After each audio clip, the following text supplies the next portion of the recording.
गलत है मेरे हिंदू भाइयों, इट्स मिसअंडरस्टैंडिंग। उसको नॉलेज नहीं है, वो जाहिल है, जाहिल, इलिटरेट है वो। जंग करना, लड़ाई करना बवक्ते जरूरत किनसे? उनसे, दुश्मनों से, राक्षसों से, शत्रुओं से जरूरी होता है।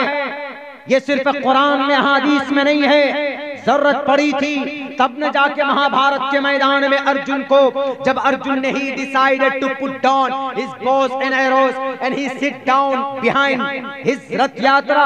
हिंदू भाइयों बताओ, जब अर्जुन को कृष्ण जी उपदेश दे सकते हैं राक्षस रावण के खिलाफ, राक्षस के खिलाफ और दुर्योधन के खिलाफ वहां पर महाभारत के मैदान में, तो प्रॉफेट मोहम्मद के सहाबाए किराम को अंगारों पर रखकर भूना जाता है। खब्बाब बिन अरत के पीठ से चर्बी पिघल पिघल कर आग बुझ जाती है। बिलाल हबशी को रेतीली जमीन पर लिटाकर मारा जाता है। हजरत जुबैर की आंखें निकाली जाती है। बीबी उम्मे अम्मारा के सर से पैर तक तीरों से छलनी किया जाता है। जंगे बद्र के उहद के मैदान में हजरत तलहा के हाथ सल हो जाते हैं। हजरत सैयद शुहदा अल हमजा के सर से पैर तक तीरों से बौछार और सीने को फाड़कर उनके कलेजे को निकाला जाता है। अल्लाह के नबी के सामने बिलाल हबशी को इतना तड़पाया जाता है, अल्लाह के नबी के गले में कपड़े डालकर उनको खींचा जाता है। अल्लाह के नबी के सामने में हजरत अबू जर गिफारी को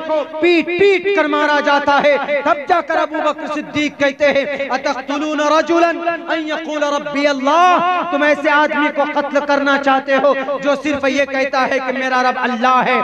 जब यहाँ अर्जुन को कृष्ण जी उपदेश दे सकते हैं तो बताइए बद्र के मैदान में, उहद के मैदान में, ग़ज़वे हुनैन के मैदान में और पूरे सहाबाए किराम को 13 साल तक बंदी बना बनाकर जुल्म सितम के पहाड़ तोड़े गए। अगर उन लोगों के जुल्म का, उन लोगों के ताकत का अगर मुंह तोड़ जवाब मोहम्मद देते हैं तो मैं समझता हूं कि भारत के किसी भी एबीवीपी, भारत के वीएसपी, भारत के बजरंग दल के भाइयों को पेट में दर्द नहीं होना चाहिए। क्यों? क्योंकि उनके ऊपर जुल्म हुआ है। जैसे पांडवों पर हुआ था तो कृष्ण जी ने आकर कहा था कि मुकाबला करो, सेम इसी तरीके पर मोहम्मद पर हुआ तो मोहम्मद रसूलुल्लाह को अल्लाह ने परमिशन दी कि इनके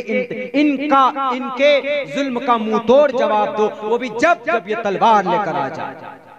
तब होता था, ऐसे नहीं होता था कि नहीं जी मोहम्मद चले गए तलवार लेकर मुकाबले के लिए। नहीं, जब तक मोहम्मद रसूलुल्लाह के ऊपर चढ़ाई नहीं करते थे तो Mohammad Rasulullah no need to fight with anyone. ये हिस्ट्री नहीं, इतिहास ही नहीं। ना तो ना आप श्री रामचंद्र जी को देख लीजिए, वो भी कब गए? रावण, जब रावण ने छेड़ा, जंग की शुरुआत तो रावण ने की, तब जाकर वो पूरी एक हिस्ट्री, पूरी एक इतिहास है। लेकिन चूंकि अभी चल रहा है, अभी लफ्ज जिहाद खूब चल रहा है। प्रबोधानंद जी संसद, धर्म संसद, इस प्रोग्राम को ऑर्गेनाइज किए। उसमें पता है आपको सारे इलीगल काम, सारे के सारे इलीगल काम। क्या? सबसे पहले तो ये कि हम इस देश में जो संविधान है उसको बदलना चाहते हैं, बिल्कुल गलत बात, असंवैधानिक बात, गैर कानूनी बात। उसमें क्या कहा? उसमें यह भी कहा गया कि अगर मैं उस जमाने में होता, पिछले पुराने मनमोहन सिंह के जमाने में होता तो मैं उनके सीने में 6-6 गोली मारता। ऐसी बातें कही गई। उसके बाद फिर गांधी जी को भी उल्टा सीधा कहा गया, पता नहीं क्या क्या बातें हुई। 25 लाख हम इनको मारेंगे, इसलिए हिंदू भाइयों तुम शस्त्र उठाओ, तुम तीर तलवार उठाओ और तुम्हें जिंदा रहना है तो इनसे मुकाबला करो। उसके बाद बच्चों को तलवार दिए, फरसा दिए जाते, फरसा तलवार, भाले दिए जाते, उनकी ट्रेनिंग दी जाती। बताइए कितना असंवैधानिक काम हुआ। और इसमें वहां के जो एसपी सिटी जो है हरिद्वार की, उनका नाम है स्वतंत्र सिंह। वो क्या कहते हैं कि I don't have any idea, हमको खबर ही नहीं है, हम पर एफआईआर अभी तक किसी ने लॉन्च किया ही नहीं। वो कानून नहीं जानते कि जब अगर कोई एफआईआर नहीं हो, कोई घटना हो तो पुलिस वालों को सुओ मोटो के तहत एक्शन लेने का अधिकार है। कर सकते थे लेकिन नहीं किए। आपने क्यों नहीं उनके मुंह में जाबी लगाया कि तुम कैसे बोल सकते हो शस्त्र में वजहते, परमिशन है इसकी बोलने की?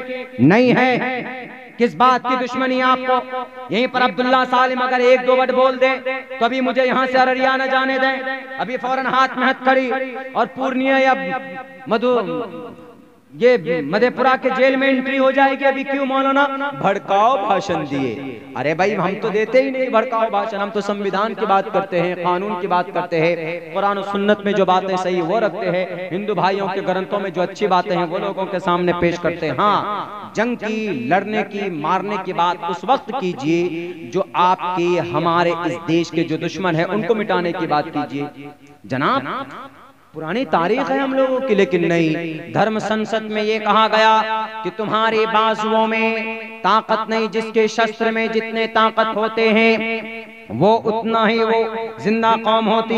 एक बात याद रखिए, हमारे मोहम्मद बल्कि अंतिम महर्षि जगत गुरु आपकी किताबों में सैकड़ों जगह ये बात कही गई है। वो सिर्फ चुपचाप खामोश व्यक्ति नहीं थे, बल्कि उन्होंने शत्रुओं का उस तरह यस्य परवाही जो वधुमंत दिविर्दश्चवर समारतश्च देविजेर्ति देविष्माना उपश पुरुष अश्वमा सुगमारुहा देवदत्तम जगदपति अश्वमा सुगमा रूहा देवदत्तम जगतपति। इस दुनिया के मुहाफिज, इस दुनिया के हिफाजत करने वाले थे वो। और अष्टो गुणः पुरुषम दीपयन्ति प्रज्ञा चकोलम, वो इतने बड़े महान इंसान थे कि वो दूसरों को रोशनी पहुंचाते थे, दूसरों की परेशानी को दूर करते थे। अगर समाज के अंदर कोई गरीब हो तो उसकी मदद करते थे, समाज में अगर कोई भूखा हो तो उसको खाना खिलाते थे, समाज में अगर कोई नंगा हो तो उसको कपड़ा पहनाते थे, समाज में अगर कोई यतीम बच्चा हो तो उसके सर पर दस्ते शफकत रखते थे। वो इतने महान थे। अष्टो गुणः पुरुषम दीपयन्ति प्रज्ञा चकोलम चिदम श्रुतंच प्राकर्मस्य बहुभाषिता च। अभी आप आए हो बदनाम करने के लिए, बदनाम नहीं हो सकता क्योंकि आपको जानकारी नहीं है। इसलिए मैं आपको मशवरा देता हूं कि आप आओ, इस्लाम को करीब से जानने की कोशिश करो, अपने ग्रंथों को पढ़ो। श्रीमद् भगवत गीता के दूसरे अध्याय का 24वां मंत्र पढ़िए। तस्मात् शास्त्रम परमाणम कार्य अकार्य व्यवस्थितो। कार्य अकार्य, कौन सा काम करना है कौन सा काम नहीं करना, कार्य अकार्य व्यवस्थितो ज्ञात्वा शास्त्र विधानोक्तम कर्म कर्तु महर्षि। आपको वहां पर ज्ञान मिल जाएगा कि हमको इस देश में कैसे रहना है, क्योंकि यहाँ पर मुसलमान भी रहते हैं, यहाँ पर क्रिश्चियन भी रहते हैं, यहाँ पर मंदिर है तो यहाँ पर मस्जिद भी है, यहाँ पर अगर गुरुद्वारा है तो यहाँ पर चर्च भी है, और यहाँ पर अगर कहीं पर कोई मस्जिद है तो दूसरी जगह पर कलीसा भी है। इसलिए उन सब का एहतराम करते हुए हमें आगे बढ़ना होगा। हम इस बारे में सोचते नहीं, सिर्फ ये देखो मारो पीटो, जिहाद, मॉब लिंचिंग, लव जिहाद, अनाप शनाप जिसकी कोई हकीकत नहीं, जिहाद बोलते हैं। शत्रुओं के खिलाफ लड़ना, दुश्मनों के खिलाफ, देश का शत्रु, टेररिज्म से लड़ना, आतंकवाद से लड़ना। अगर आपके दिमाग में है कि आतंकवाद मुसलमान होते, मैं ये भी तारीख बता देता हूँ, मुसलमान के आतंकवाद, लफ्ज़ आतंकवाद इस्लाम के साथ कब जोड़ा गया। मेरे हिंदू भाइयों, मुसलमान भाइयों, पढ़ने की जरूरत है। 9/11 के अंदर अल-कायदा को इस्लाम के साथ जोड़ा जाता है, ISIS को इस्लाम के साथ जोड़ा जाता है। मेरी तकरीर रिकॉर्ड हो रही, आप कल जाकर यूट्यूब के अंदर डालिएगा, मैं पूरे दलाइल के साथ ये बात कहूंगा। अल-कायदा को पैदा किया किसने? हिलरी क्लिंटन ने, जो कि he was president of USA, United state of America. वो अमेरिका का प्रेसिडेंट, जब उनको मुकाबला करना था रूस से, जब उनको तोड़ना था चाइना को, तब जाकर उन्होंने टोपियो दाढ़ी वालों को पैदा किया, अपनी मर्जी के टोपियो दाढ़ी वाले को, और उन्होंने 8 मिलियन 7,000 मिलियन पैसे दिए और 8,000 टन उन्होंने हथियार दिए। तब जाकर उनके मदरसों में, वो मदरसे मुसलमानों के नहीं थे बल्कि अंग्रेजों के, अमेरिका का मदरसा था। वहां पर कुछ लोगों को ट्रेनिंग दी और ये कहा कि मेरी फौज रूस का मुकाबला नहीं कर सकती। उस वक्त रूस सुपर पावर ताकत माना जाता था, जैसे आज अमेरिका माना जाता। उस उस रूस को तोड़ने के लिए उस अमेरिका को, तो अमेरिका ने ये चाल और ये बहाना बनाया, उसने अपने कुछ गुर्गों को तैयार किया और उसका नाम दिया जाता है अल-कायदा। अल-कायदा नाम दिया गया।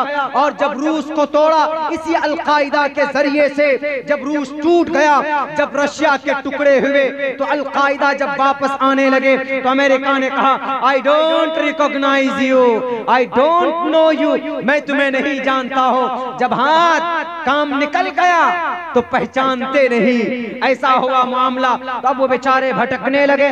उसके बाद फिर अमेरिका ने इराक के तेल पर हमला किया। जब वहां के आर्मी ने मुकाबला किया उनसे, तो वहां के कुछ आर्मी जिन पर जुल्म किए गए, उन भटके हुए आर्मी और ये अल-कायदा दोनों मिलकर ISIS दाइश बने।